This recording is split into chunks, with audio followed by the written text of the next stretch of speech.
Now, security guarantees are a pressing concern for Ukraine. President Volodymyr Zelensky is seeking guarantees for 20 years or longer from the U.S. before signing any peace deal with Russia. The U.S. has proposed a 15-year arrangement, but Ukraine wants a longer and binding framework. Now, all of this as the 4-year-long war nears no end. Here's a report that explains more.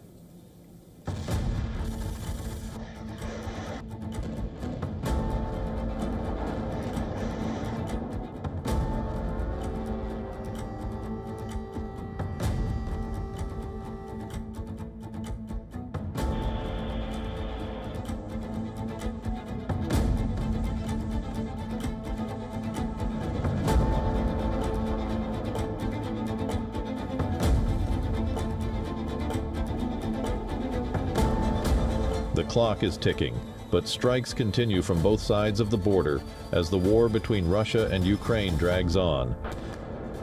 Zelensky wants strong security guarantees against Russia and Russian President Vladimir Putin. He has even called Putin a slave of war. Strikes continue to pound Ukraine. Odessa faces Russia's wrath as overnight drone strikes turn residential buildings to ash heaps. Kyiv and its Western allies have repeatedly accused Moscow of deliberately freezing Ukraine's population with its attacks on the country's energy infrastructure. And in Russia's Krasnodar region, authorities claim that Ukrainian drones damaged an oil depot and caused several fires.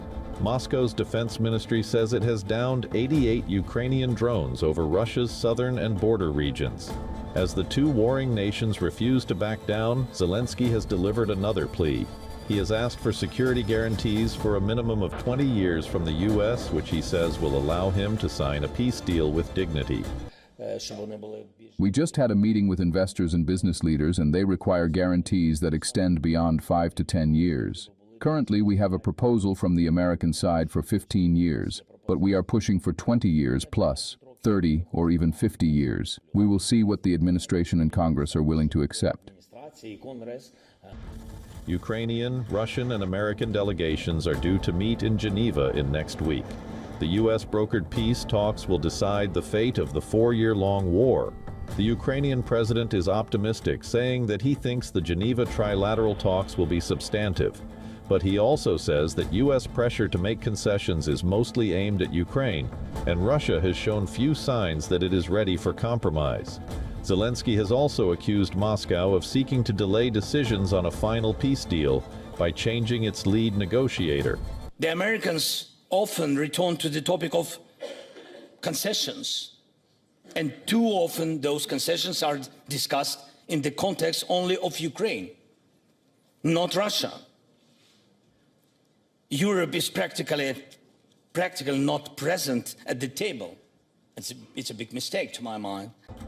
With U.S. President Donald Trump seeking to push through a deal to end the war, the American representative to NATO has something different to say. Matthew Whitaker says that Russia may never be ready to make a deal. It's a statement in direct opposition to what Trump has said. Moscow has stuck to its demands for sweeping territorial and political concessions from Kyiv. Russia is also demanding that Ukrainian forces pull out of the country's eastern Donetsk region. Ukraine has rejected a unilateral pullback and wants to secure robust Western security guarantees to deter Russia from relaunching its offensive following any ceasefire.